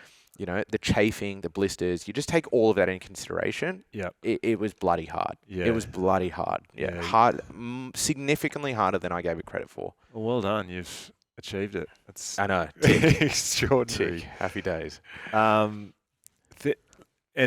you did say this was all the races you did 2023 B races for the MDS. Yeah. So the MDS is now the B race for what's next, or Well, so this is actually, I thought about this quite a lot. So I've got into UTMB, which is in Yeah. trail running. It's the Super Bowl. It's the big one that everyone wants to do, and it's a lottery. So it's very, very difficult to get in. You don't have to qualify. You don't have to be an amazingly good runner. So you can qualify and you get in, You can or qualify. you can go through the lotto. Correct. You can qualify, which means you've got to finish top 3 in one of the majors Yep. and you get a ticket. Yep. Or you go into a lottery and they pick you, and it's complete luck. So I got in based off entirely luck. Yeah, I but did it- obviously your luck increases as you do more and more big Correct. events. I Yep. did a 100-miler. I did a 100K. I earned tickets for both of those. Yep. So I had a Better chance, chance. a better Yep. chance than someone who had just did one race. Yep. But then when I was at MDS, I was thinking about it. MDS was always my end goal. That was always it. Yeah. And then the fact that I got into this has really made me question whether I wanted to do UTMB now, Yeah. because I'm doing You've done the pinnacle. Well, I did my pinnacle. Did your pinnacle? I did Yeah. my pinnacle. Exactly. And I think for the vast majority of people, they would pick MB UTMB is a pinnacle. way over they would pick MDS. Yeah. And that's one of my reasons now for doing UTMB, is very externally motivated, Yeah. because I've got the chance to do something that thousands or hundreds of thousands of people want to do and can't. Yeah. But it's not something I ever wanted to do. Yeah. It's not something that I ever aspired to do. I heard about it when I took up running and I thought, oh, that's That really sounds cool. Yeah. I put my tickets in because I had the qualifying tickets. Yeah. It wasn't something that it was ever on my bucket list or Yeah. anything. And it's made me really question, and I still don't know Yeah. what I'm going to do. But it really made me question when I was out there. I'm like, I've sort of done everything that I wanted to do. Yeah. Then I've got this really externally motivated goal, and I've got an opportunity that a lot of people would kill to have. Yeah. But it doesn't really make me Fuel the fire. feel the fire. Yeah. So I'm a bit torn there. You're saying you don't quite know what you're going to do, as in you're still on the fence as to whether you're going to actually do it. Yeah. Okay. Yeah. I'll do it for you. Unfortunately, I did no. look. Unfortunately, you can't Can't transfer it transfer over. Yeah, well, it's. But I mean, what would be really interesting is the contrast of, firstly, the experience, but also the emotions of if you do end up doing it. Yeah. Going through the desert, experiences like you said, where you're running out of water, you're getting into a miserable tent with people that don't speak your language, and that whole experience compared to like UTMB, you've got it's in the Alps, isn't it? Yeah. And you've got party atmosphere coming through the villages, and people are staying up middle of the night celebrating as you come through, and totally different experience. Totally different experience. And I think now that I've sort of felt what I did at MDS, I prefer the isolation. Yeah. the idea of doing something incredibly difficult, being alone and being very vulnerable and in the elements and Tested. exposed. Yep. I found that I found a lot of growth in that. Yeah. Whereas I find doing UTMB, the motivation to do it is there because it's scarcity. It's because not many people can do it. That's why I want to do it. Yeah. But the idea of being around the party atmosphere, the lights, being around thousands of other runners. Yeah. How do the numbers compare? Is it literally thousands doing your event? Yeah. I think there's 1,500, 1,800 people. As opposed to, doing would you a have? miler. 800. 800, yeah. 800 in the Sahara Desert, though. It's very different to... And a lot of it just running alone, like you said. I was alone for 80% of my kilometres. Yeah, wow. Yeah. I had something on that. Well, firstly, actually, I just want to, while you're talking about being alone running, talk us through the experience of getting lost in the night in the Sahara. So this was on the long stage, which was the only day that I had to run in the dark, which was nice. So I had one day, which was the 85K day. Yep. And it just so happened that where I got to this checkpoint at 7 p.m., it was mandatory. You had to put your head torch on. So I got to this checkpoint at, say, 6:55. Everyone that had left that checkpoint before me didn't have to put their head torch on, which you don't want to put your head torch on until you absolutely have to. Yeah. Because your eyes immediately adjust to the white light, so everything becomes really dark. Whereas if you can keep it off for as long as possible, your eyes stay pretty good. Yeah. It's not on your head. It's not very comfortable to wear. Yeah. And it heats you up too because it's quite hot. Yeah. Mine was, especially because you've got to put a buff around your head and then have the light on. So you want your head torch off for as long as possible. Yep. I got into this checkpoint at 6:55. I'm making that up, but whatever. And then everyone before me left, didn't put their head torch on. Then we were a group, so it was me and maybe 4 or 5 others that left this checkpoint at roughly the same time, within 10 minutes of each other. Yep. And I was the first one. So I started running, and it was light, and I could see where I was going, and I was like, sweet. And then it started to get darker and darker, and then I was like, okay, I put my head torch on, I look down, and I'll just follow the footsteps in the sand. Following along, all of a sudden, we get to this like rocky part. I'm like, okay, all good. And I look down, I was looking around, can't see any footsteps. And I was like, fuck. Look up, no one in front of me for as far as I can see. Are you going black. over a rise, or why is it rocky? It's just flat and rocky. Yep, flat and rocky. So I just pictured you were going over a rise. No, okay. completely flat. Okay. Completely flat at this stage. Yep. But just like there's stones. Yeah. You know? It's not just it's like not a moonscape, soft isn't sand. it? Yeah, it is. Yeah. It's not just soft sand. Yeah. So then I think to myself, fuck, I am not, like I was 70K in. I'm like, I am not going a foot further than I need to. Yeah. So I just stopped running. Yeah. I just stood there Yeah. and then sort of backtracked until I could see footsteps. And then the other people that came up behind me, and I said, guys, I'm lost. I don't know where to go. Yeah. So that time that I was alone, though, Yeah. fucking terrifying. How long are we talking? Felt like hours, Yeah. minutes, Yeah, 10 heart minutes. rate. Yeah. Oh, mate, it would have been through the roof. But then these guys that's catch up to me. Yeah. And there's one guy, big, brash, loud guy. Yeah. We get these books that they've got the map in them. Yeah. Whips it out straight away, full of confidence. He's got a fucking compass on his thumb. And he's looking at the book and he's going like this. And he goes, this way. And he's full of confidence. And I'm like, I hate this guy. way. Immediately, I'm like, I'm never following this guy. Yeah. Even, I don't care how good he is with his compass. Yeah. So he's going this way. And this young bloke runs up. He would have been, like in his 30s. Yeah. He runs up, looks around, sort of goes, look, it feels natural. It's this way. Yeah. Yeah. He just starts running. Completely opposite to the guy with the compass. And so me and another guy. I want to check in on that guy with the compass. Yeah, me and this other guy stood there and we're like, We'll go what with the him. fuck do we do? Yeah. So what they did is they have this biodegradable paint. Yeah. And they paint rocks pink. Yep. And at night, when your head torch goes on them, it glows. Yeah. So we had our head torches and we're like running with the rocks like this. Yeah. And we got this young kid to our left, which is out of sight now. You can just see his head torch bobbing. And then we've got old mate with his compass on his thumb. Oh, that's a tough going right. decision. So we're sitting there and we just sort of It's life and split 'em. death. Yeah, we not mate. It felt like that. It wasn't. We were walking and we sort of just split the difference. We just went, we'll go in between these two. And then all of a sudden we hear this young guy, found it, like that. And I was like, I was ecstatic just because the guy with the compass got it wrong. I was like so happy, and I was in a bad state of mind. He heard it. He turned straight away. He came back. So the young dude, he's like, found it. He found a rock that was painted pink. Yep. It lit up with his head torch. Yep. So then we just went with him. Yep. And there was a group of us, and we had our head together. torches, and we ran. We didn't run single file. We ran like horizontal to each other. I don't know how to explain that. Yep. But then we had all of our head torches sort of going like nice. this. So then it's cast a really wide net. Yep. And then we could see the pink, and then they become a little bit more frequent. And thankfully we're close to the finish line. Yeah. So then in the desert, we haven't really spoken about this, but you can see for as far as it feels like you can see forever. Yeah. If there's no sand dunes or jebbles or anything, you can see.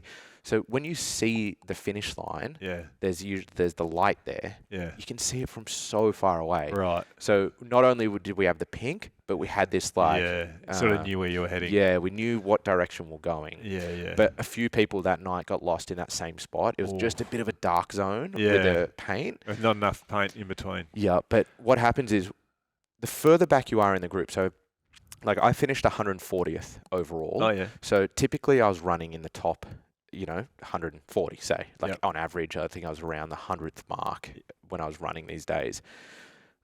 When there's 100 of you at that pace, you're very spread out, because then you've got the Moroccans, the top 20. They're in bed by now. They've had dinner. They're in bed sleeping. Yeah. So they're 20 people. So you've only got 60 people around you. Yeah. Whereas if you're coming middle of the pack, 400th, 500th, you've got lines of people front and behind. Yep. So you can see head torches, and so depending on where you are, depends on how many people you're around. Yeah. And for me, it just so happened that I was in a lot of parts where I was just alone. Yeah. But you got lucky with the young guy by the sound of it. He was awesome, mate. He just went it's like all intuition, just like this looks right. It feels like we were running, and he's like, it feels like you would just go this way, and he was right. Always follow your gut, not your compass. Yeah, that's awesome. Yeah. You're obviously out. Everything's stripped away in terms of, I don't know, creature comfort, civilization, social media, your phone. Plus, your senses are on overload with just being in such a raw, natural place. Like, firstly, how did you find that? And secondly, coming back into this world, so different, so controlled, and overloaded with stimulus. Like, that would have been huge. So going to that environment, I found really natural, and it's an environment that I've never ever been in before. And when I say never been in before, I've never not had running water and electricity, and like the things. I've never been in that. So I've never gone camping, like we've joked about multiple times. But I adapted to that easy. Yeah. I found it very I don't know, natural. Yeah, I suppose. Well, it is. Yeah, it is actually natural. So like to go to sleep with the moon, to wake up with the sun, to have the wind blowing, like that side of it was incredible. To be alone for those extended periods of time in that setting where it's very vast and harsh, and I forgot about a lot of things, and I don't mean this in a mean way at all, but like I very, very rarely thought about my family. Yeah. I very rarely thought about Tash or my dog or, my new business, or it was just that stripped away really, really quickly, and you were very like present, I suppose would be a bit of a way to explain it. My thought patterns didn't really stray away from just where I was. Yeah. And if it did, it was only for short periods of time, It'd be like, fuck, it'd be really nice to be on Monavale Beach right now, or, wouldn't mind going to the fresh food markets, But it was, So the Tashi's nice meals. Exactly. Yeah. So to answer your question, I adapted to that really, really well. Yeah. And I think some people struggle with that because all of a sudden they've got no phone, they've got no stimulus. And so everyone's different. Yeah. I adapted to that quite well. I really liked it. I was like good spirits. I was... something that I could have never foreseen happening was when I came home. The first week I came home, it was like one of the hardest weeks I've ever had. Yeah. Which was really, really odd for me. Yeah. It was, we had organised on that Sunday to do that catch up with everyone, which Yep. I cancelled Yeah. because I could not deal with speaking to people. Yeah.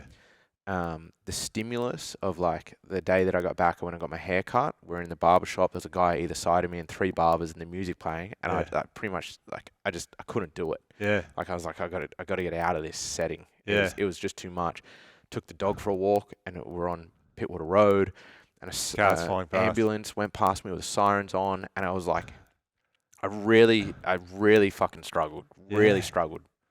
I couldn't open my laptop. It was super odd, and Yeah. I've never had that before. You know, Yeah. like like you give me an opportunity to be center of attention. Yeah. You Yeah. know, like I'm Yeah. first in line. Like Yeah. usually I would have loved to have done that night. Yeah.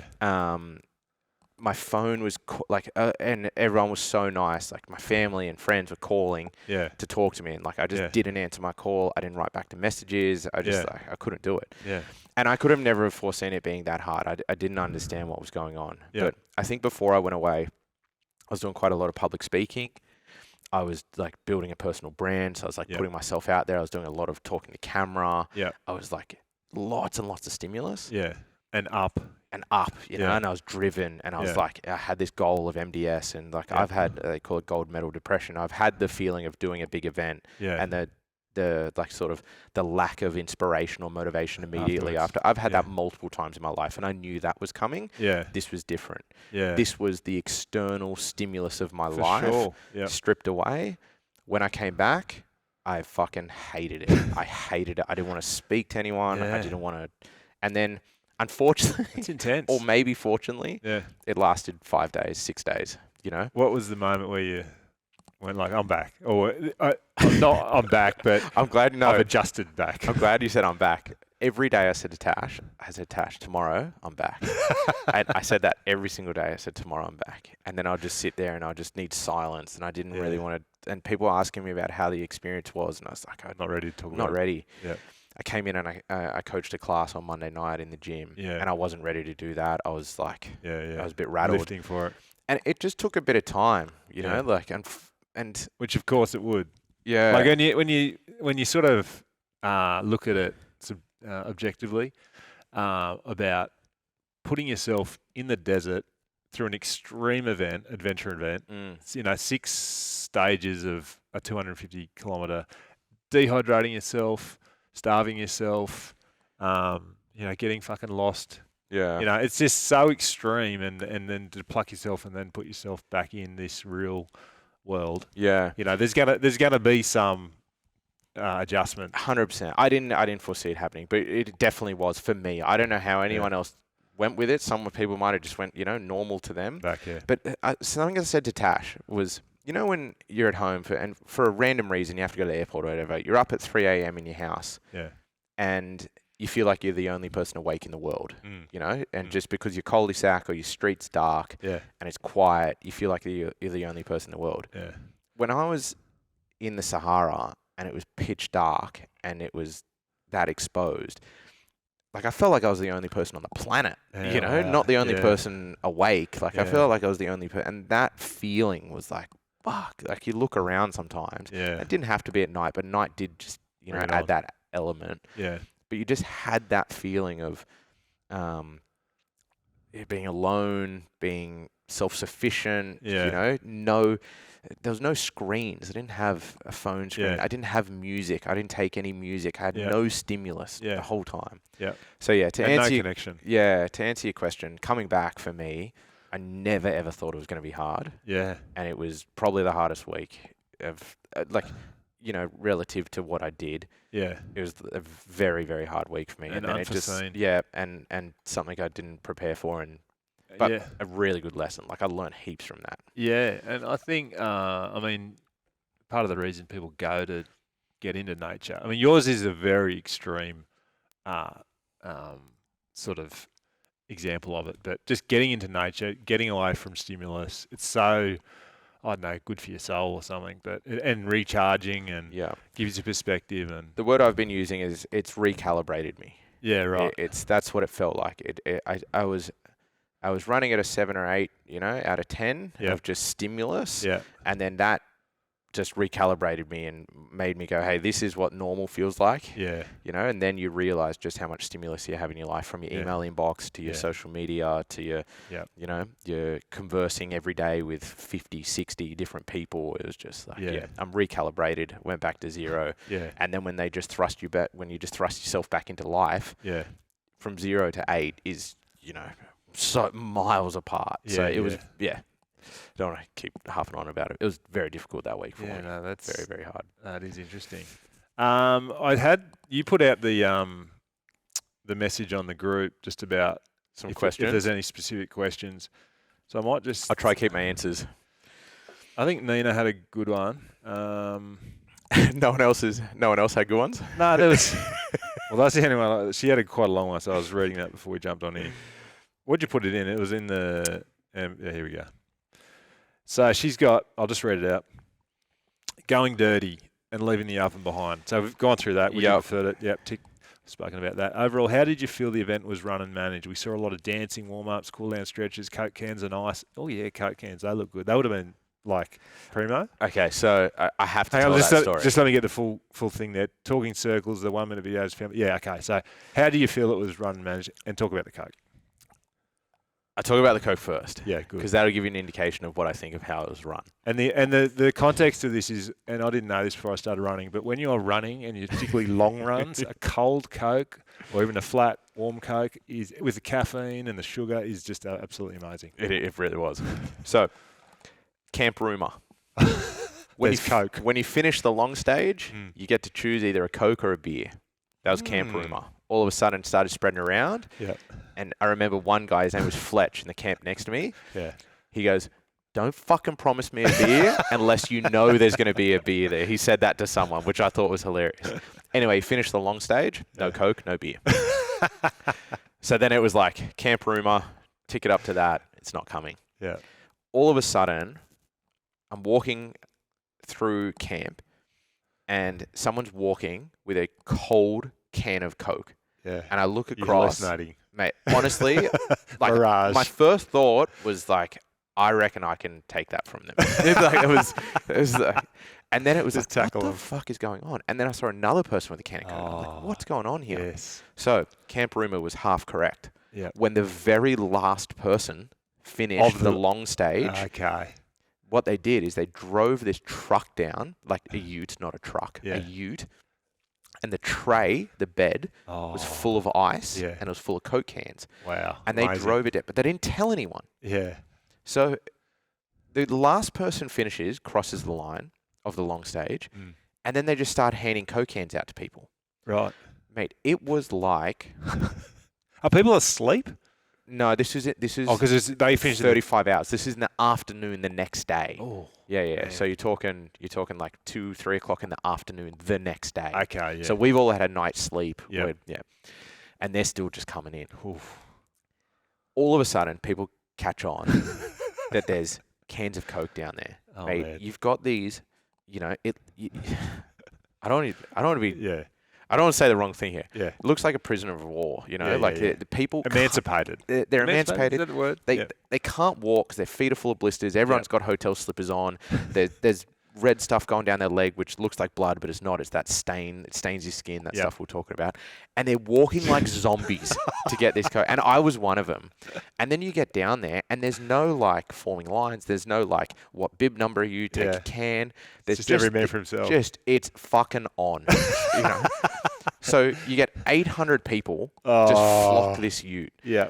And then all of a sudden, people are going in, and then someone has a brilliant idea, grab the ice and put the ice on their head. Oh. So then you're not fighting for the can of Coke, you're fighting for the ice because you want the ice to rub over your body. Everyone, and push in, and like I said, you've got these French and the Spaniards just pushing you around. It was a nightmare. Yeah. Anyway, I was pretty early on, so I was stoked. I got my can of Coke. Yeah. Then everyone just started taking 2, 3, 4, 5 cans of Coke. So everyone just started ripping in. Yeah. So a bunch of people back in camp, they didn't get a can. They didn't get a can brutal. of Coke. Yeah. It is every man for himself. It made it was. And it, like, the look I wish I had it on camera of these Disappointment. people, and Missed out. it was no. The look of the people going to Oh, this yeah. thing, it was just like these zombies walk, and they couldn't walk, and they're just in their underwear, and they're disgustingly dirty. Oh, man. And then I look when we're finished, which was hilarious in the Facebook group, Yeah. oh, nice can of Coke, whatever. And I'm like, far out. It did not feel like that. And then you see the photo they put it, and there's a guy, like a volunteer, Yeah. and he's on the back, and he's like handing you- this girl it. And I was like, That was not what happened. if they took that camera and just panned to the right, you'd just have this like Elbow. French guy elbowing a Chinese guy trying to get his can of Coke. Like, that's what it felt like. It was, Oh, man. and that was how things were run. I Yeah, got told just chaos. I got told before I went over there, you will find out everything you need to find out when you need to find it out. Right. You don't know anything in advance. Yeah. Everything was like that. Right. The start line, the briefings, they had zero relevance to the day. They didn't tell you the Right. temperature. They didn't tell you what the wind was going to look like. Yeah. They didn't tell you what the terrain was going to feel like. They told you about reducing their carbon footprint. Oh, And right. it was just waffling on. So Yeah. we really started to, and as well, we started to resent the people, Yeah. not the volunteers, but the people running the event. So Yeah. then we started doing the maths. There's this many people entered, and Yeah. and This is what they're he, making. he was talking about reducing his carbon footprint, and then he would walk off, and he drove a Hummer, and the Hummer, and it was just like Yeah. all these things. Hypocritical. Yeah, it became very infuriating. When we Yeah. finished the race, we got back to our hotel, and we stayed at the Ibis. Yeah. And when we finished the race, you imagine you've been out there for 9 days, you haven't had a shower, you stink, you're disgusting. You've just been on the bus for 6 hours, Yeah. because when you finish the race, you get on the bus, you got 6 hours out to your hotel. Yep. We get there to the hotel, there's a massive line of people. There's 2 Moroccans standing there with pen and paper trying to check everyone in. Yeah. It's a nightmare. Everyone starts pushing and shoving. The Get Coke to- scene again. You get to the front of the line, they say, here's your key to your room. You say, Yeah. perfect. And they say, there's no luggage here. Oh. None of your luggage was Oh, there. man. And it's like, fuck's sake. Like, it was just, Yeah. they took that luggage 9 days ago.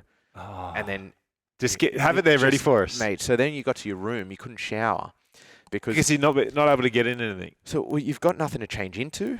You just use your towel.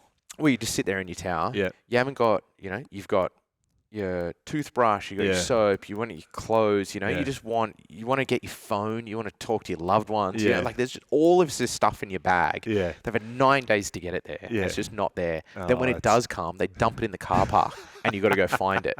And it was like, Coke scene again. it was just, and so hopefully that answers what I thought of how it was run. Yeah. If you take that instance, just Yeah.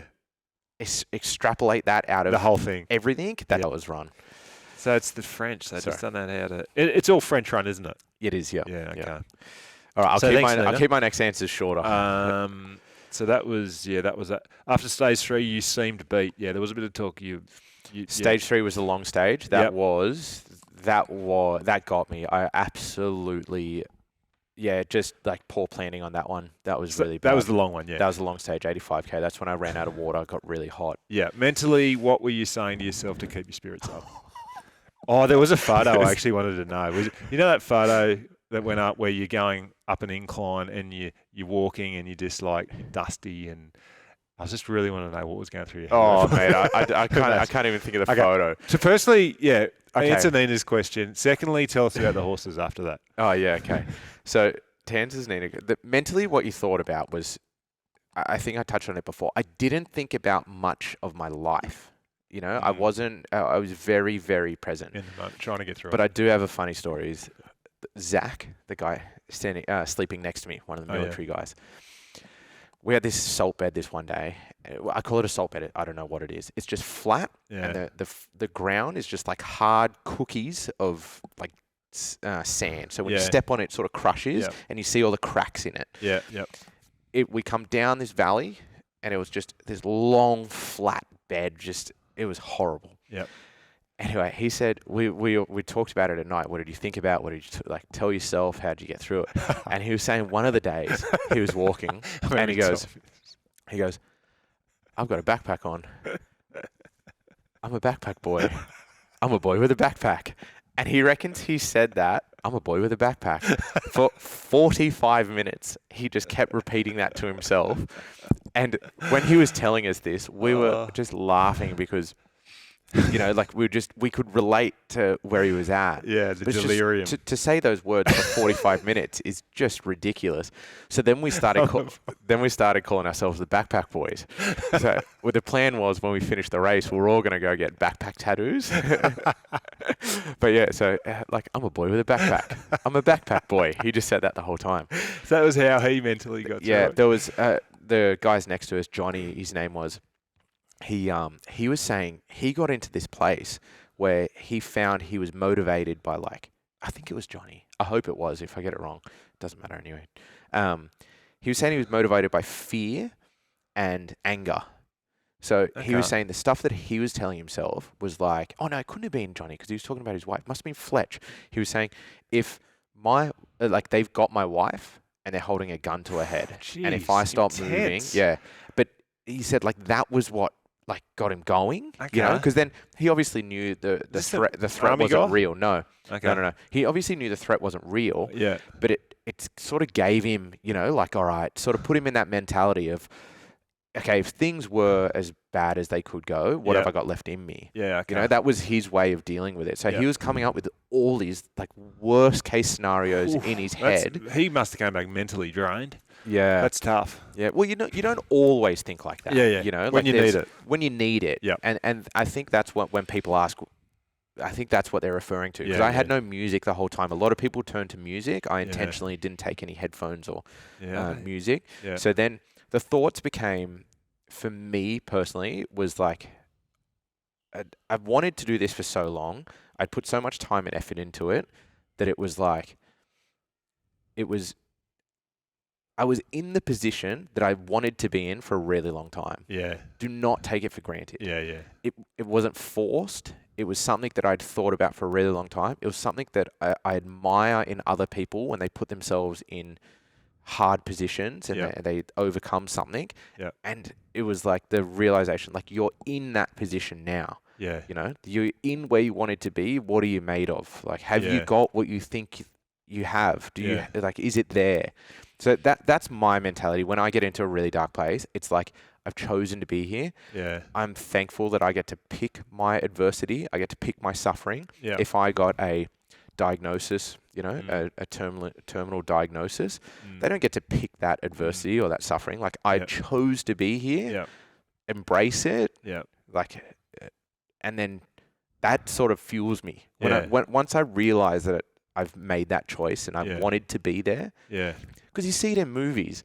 You see the person in the place where they're suffering the most, and then they overcome it. Yeah. And no one wants to be there in the suffering part, but they want the overcoming that. They want that feeling. Yep. So I constantly remind myself that I've chosen to put myself in this position. Yeah. I've wanted to see what I'm like as a human when I'm tested, when things aren't going my way. Back. Yeah. So that's sort of what I went to. But everyone uses something different. Yeah. Everyone uses something different. Some people say I'm a backpack boy.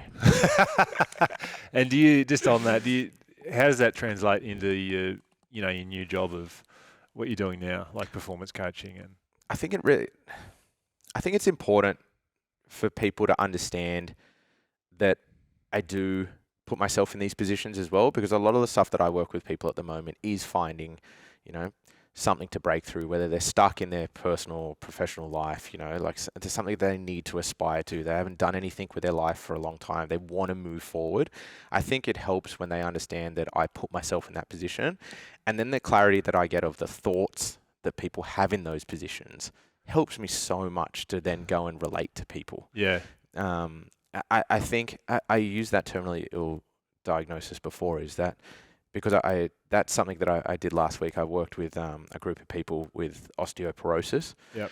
And that was really hard for me because I couldn't relate that they didn't get to pick their adversity. They didn't get to pick their suffering. Yeah. That was a diagnosis that they got put on that was completely out of their control. Yeah. They're the ones that have to deal with that. Yeah. We get to pick our adversity. Yeah. So, but to answer your question, I think it's important for people to not only have the knowledge of, for me, my counselling knowledge, but also have the practical ability to implement it, learn from those lessons, and then be able to impart them on other people as well. So it definitely helps what I'm doing at the moment. That's interesting. Nina, having done it, would you have done it differently? Anything different you would have done? Heaps. Yeah. Yeah. Like I didn't take enough food. Yeah. Macadamias. Oh, mate, that the So you're not talking running food. You're just talking sitting around, end of the real day. food. Yeah. Real food. I didn't take enough food. I packed 17,000 calories. I ended up eating 15,000 calories because I had 2,000 calories worth of these recovery shakes that I couldn't stomach. Oh. If I drank them, my guts would have went absolutely berserk. Okay. Don't know why. Tried them before I went. Just couldn't do it over there. So there was 2,000 calories lost. I had 15,000 calories of food. The vast majority of that was running fuel. So whilst I was running, I was eating Cliff Blocks, I was having Morton Gel, Tailwind, stuff like that. Yeah.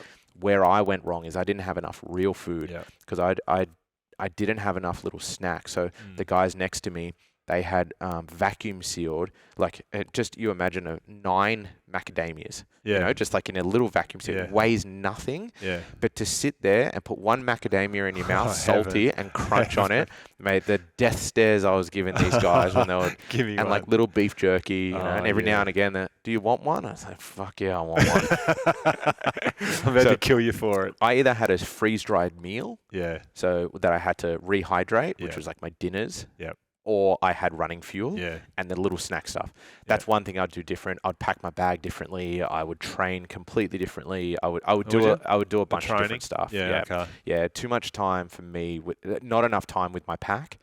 Not enough time at full weight with my pack. And not enough. And I thought you actually, I thought you'd done that quite a bit, but you reckon not enough. Not enough. And heat. There's. I don't know what I would have done differently. I thought it was enough, but it's not enough. Like Broken Hill or Burke or something. Whatever you think your heat exposure is, it's not enough. And then you need to be in your pack way more. I thought I needed to get like running legs. I just needed my pack on my back for as much as possible. So there's lots of things I would have done differently. Okay. I don't know what this is. Crumpet crouch. Crumpet crutch. Crutch. Okay, so I don't want to go into this. I took one pair of underwear the whole time. That's right. So I wore one pair of underwear. I wore one pair of shorts, one pair of socks. It was quite the subject on the on the and group. I don't know why I did. And it was normal. Everyone else had one pair. Well, actually, I don't know if it was normal. But I learnt before I went out there that they were talking about these guys when they were over the Army boy, the Air Force boys. When they were overseas, they told me about this thing called crumpet crutch. So this guy was sitting in I actually don't know. He was sitting in a vehicle. Let's just say I don't know what vehicle. And because you're sitting there and you're in the heat, you have this thing where all your pores get infected around your crotch, and and it opens up the pores. And they said the smell of it was disgusting. And then I'm sitting there and I'm like, I'm gonna get fucking crumpet crutch. I'd never heard of this thing before. It sounds disgusting. So, and that's, you know, being my wife's sister, you know, that's got through somehow. So that's what she means about crumpet crutch. I didn't get it, thank God, but I was very conscious of it. Yeah, I was very conscious of it. Oh man. But so you escaped that. And, I did. And on the undies, do they still exist, or did you burn them or frame them? When I finished the race, I threw everything in the bin. Did you? Honestly, there was nothing that could have survived. My bag, my pack, it ripped in multiple different places. All the zippers were full of salt, just from the sweat. So all the zippers were broke, ripped in a few places. My clothes, obviously, I spent 9 days in the same pair of clothes. My socks were just rigid. So what we would do is we would have our 5-litre bottle. You'd drink, obviously, all of it, but you'd leave a tiny bit of water at the bottom. For 100 mil or whatever, less than that. And then you would shove your socks in there, you'd shove your undies in there, and maybe your shirt some days if you had enough water, and you would just shake the bottle, just to try get the salt out of it. And the color of this water was disgusting. But then when you pull it out and hang it up in the sun, or hang it up even at night, because there's no humidity, it's completely bone dry, so everything becomes like cardboard. So, and then it becomes, my shirt was ripped, my bag was ripped, my socks were just like, they were rock hard. Wow. Yeah, so everything went in the bin. Everything went in the bin. And when you were coming into camp at night, were you getting changed into another set of clothes? I assume you were. No. So you're sleeping in your running gear? Yep. Ooh. Yeah, the only thing I had was a long sleeve shirt. I had a long, to go over the top, which was like also doubled as like a long sleeve sun protection. But sleep in your running gear. Oh, that is ugly. And you didn't take a hat. You were wearing caps. Did you take a hat? Yeah, I took a hat. What do you mean caps? Like Like a broad brim hat. Like no one wore them. Nah, because a lot of people wore what's called a Legionnaire's hat. So they have a. So But you I didn't. didn't like It it. became so claustrophobic. Yeah. I tested it here. Yeah. It became so claustrophobic, and depending on what way the wind blew, it would Yeah. blow it onto your face. It would stick to your annoying. eye. It would. Yeah. It was just the frustration level versus putting sunscreen on your neck. Yeah. It just wasn't worth it. So I just went like a went normal the running cap. hat. Yeah. Oh man, that's I definitely wouldn't have done that. A few more questions. More on the flight situation in Morocco. You didn't fly. Probably should have started with this. Oh, you got to talk about the track toilet scene of the woman who wouldn't stop. Okay. So two very good questions there. So the first one, the flight, we flew from Dubai to Casablanca. It was the flight was overbooked, so they bumped a bunch of people up to first class, and then people from business to first, and then from economy, and a bunch of people that were doing the race got bumped up to business. I didn't. I stayed in economy. Yeah. This was the wildest flight I've ever been a part of. So what happened was a lot of people coming. It was Ramadan. Yeah. A lot of people were coming back from they go to Mecca and they pray and they're coming back. So the big groups of like Arabic speaking. So I don't know where they're from, but all yelling Arabic at each other, and they're in big groups. Yeah. And they didn't sit in their chairs. They just sat wherever they wanted. And the average age of them was like in their 50s. Yeah. They just sat wherever they wanted.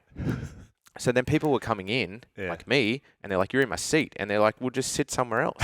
And that was sort of so then the stewardesses were losing it. Yeah. And it felt like every person that walked on the plane had 7 carry-on luggage because all of the bags were full at the top. So then they were taking bags off people and saying, "We'll check him in. It'll go in underneath." Yeah.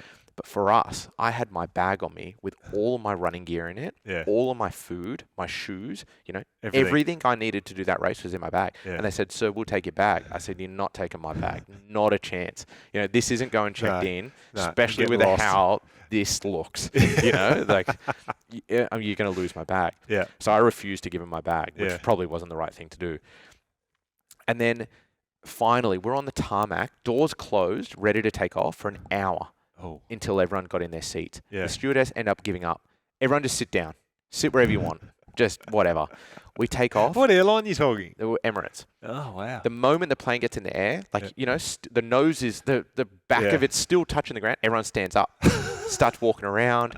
It was wild. There was fighting over the bags, and it was just couldn't get food. Trying to get water, they'd bring you a cup of water. I'm like, I'm trying to stay hydrated. Yeah. I'm like, can I just get a bottle? They're like, I can't give you a bottle. Yeah. So they just give me this little cup and just sip in like this cup. Man. It was the craziest flight. Me and everyone that I met at the race, because a lot of us were on that flight. Yeah. All other than the people that got bumped to business class, said that was the wildest flight they've ever been on. That is nuts. It was insane. It really set the tone. Yeah. It really set the tone. Yeah. And that just reminds me of the story of the Moroccan you're sitting next to on the bus. Talk us through that. That was the bus we got. Cultural differences. Yeah, the bus we got from Ouarzazate into the desert. Yeah. I sat next to a Moroccan guy. He finished 7th overall the year before. So very, very high caliber runner. Well hydrated. And rather than the bus would stop every hour or so, everyone would go to the toilet, and he was sitting next to me. And rather than wait, he just undid the cap of his bottle, just pissed in his bottle next to me. Mid-conversation with you? Well, not me. I couldn't speak to him. Finished, screwed the bottle on, and just put it in the cup holder. And I was like, oh my God. And then when we stopped, he got off the bus, walked, and just poured it on the ground. Fill it up with water? Yeah. He didn't fill it up with water, but that was pretty wild as well. And the woman on the... So there's a lot of cross-contamination. So the toilet scenario was in camp, you had these little plastic seats, and out the front they just have bin bags. Yeah. You take a bin bag and you wrap it around the seat. Yeah. You sit on the plastic bag so it sort of like stays in place. Yeah. You do your business. Yeah. You tie the plastic bag up and you put it in the bin out the front. Yeah. The issue being is that it's really windy. Yeah. So when you sit down, the wind blows under and it blows everything in the bag and blows it all over the place. Oh. So we got the hot tip to go in before you go in there. You put a couple rocks in it. Yeah. So it holds the bag down. Military guys? No, that was just another racer. Yeah. They so that was that. But obviously when you're running, there's no toilets. Yeah. So you just have to shit wherever. Yep. And there's lots of cross contamination because you go and you do that, and then if you're not good with the admin Yeah. and you're not clean, you Yeah. go back and you're eating all your food. Oh, yeah. You know, it's just like Easy to happen. you get sick. Yeah. This one girl, she was running along, and she just veers off, you know, into a random place. Yeah. It's a bit weird. Yeah. She pulls her pants down around her knees Oh, like that, and she's no. got a pack on, which is Oh, huge on no. her. She's quite a little girl, Yeah. and she's got violent diarrhea. Oh, no. And because she didn't want to obviously poo on her pants and her shoes, Yeah. rather than stopping and staying there, and with her No, pants she's around her knees, she's sort of doing this like bent over march No. and just leaving a trail of liquid behind her. And it was that's like, grisly. it was, as like that was, I'm picking a terrible position here, but the amount of times that you just saw someone, you know, shitting, or at camp, someone just, you know, they walk out a little bit out of the camp and they just pour a bottle of water over their head and they're butt naked and they're washing their balls, and Yeah. like it just, Everything's stripped away. everything's stripped away. yeah, And civility like, you know, just you know, you're gone. not there pointing and laughing. Yeah. Like you're full of empathy. Yeah. You're sympathetic. You just don't want it to be you. Like Yeah. that's probably the biggest emotion I had. I said, Yeah. thank God that's her and not me. Yeah. You know, but there's that was just very present everywhere. Yeah. You just, And you didn't get sick at all? I didn't get sick. No diarrhea? Nothing. I was. How were you, like, in terms of the bodily functions, like, you wouldn't have been pissing much? Mate, I barely pissed. I actually said that to the camp. I said, I think I've gone 2 days without a piss. And they're That's like, you nuts. need to go try. Yeah. And then I couldn't. Yeah. And then the next day I woke up and I did a piss, and I was like, Oh, yes, I man. did it. I felt like a little child. What is your body going through to be Yeah, in that state? But yeah, as for that stuff, you know, your stomach, my stomach was really good. I've always had a good stomach. I've Yeah. been able to take the synthetic foods and Yeah, stuff like that. never So had I issues. was fine with that. Yeah. I didn't go to the toilet very often, maybe 3 times, Yeah. you know, in the 7-9 days I was out there. I would imagine your body's using so much. Unless you're sick and you got diarrhea, you Yeah. wouldn't need to. Because I was in a calorie deficit the entire Yeah. time. Yeah. You know, like I've had 15,000 calories over 9 days. Yeah. I've run 252 kilometers. So Yeah. I'm dehydrated. I'm in a calorie deficit. So you're Yeah. not going to the toilet not very going through often. much. No, it's trying to utilize everything it can out of your Totally. body. Yeah. But if you get sick, You're fucked. I couldn't imagine what it would have been like out there. Yeah. Horrible. And dehydrated too. Like, it's when you got can't diarrhea. get it back. You can't get it back. Oh, You just man. continue to go down. Just one other question from Heidi. Was the rest day beneficial or more of a hindrance? That's actually a really good question. So when she says rest day, that's the Yeah. long stage, Yep. 35-hour cap. Yeah. I did it in 16 hours. Yeah. So I got home. I got back to the bivouac at maybe 8 o'clock at night. No, that can't be right. 10 o'clock at night. I can't actually remember. Yeah. I got home that night, got to go to bed, wake up the next day, and then you've got that entire day there where Yeah. people are still finishing. Okay. Yep. So That's Coke Day. yeah. Yeah. So couple things happened. That night, they played the DJ the entire night Oh. because people were finishing at midnight, Yeah. 1 a.m., 2 a.m., 3 a.m., 4 a.m., 5 a.m. Oh, infuriating. And camp is right next to the finish line, which Yeah. is great every other time. Yeah. You finish, you cross the line, you get straight back to your bivouac. This night, it was blaring, and it is and there's this one guy who Yeah. stands there and just yells. You would have seen him on the broadcast. He just screamed the whole time. So that was like cruel and unusual punishment because you were exhausted. You were so tired. It was so windy. Yep. And then you had this music playing that was blaring. Then you had the rest day. So you woke up, you barely slept that night. That rest day, we were laughing. We were saying even the rest days are fucking hard. Yeah. That rest day was exhausting. the windiest day I reckon we had. Yeah. It was just constant sand Yeah. blowing in the different directions. Like we were saying, with a bivouac, you can drop one side. Yeah. So then it stops the sand coming in. But then this day, for whatever reason, it was coming from left. We didn't know what side to drop. It was Yeah. just constant. So you're just fixing shit all day. Yeah. So you're not sitting around just having a rest, drinking Moroccan tea and Cokes. no, in not your that day. slippers.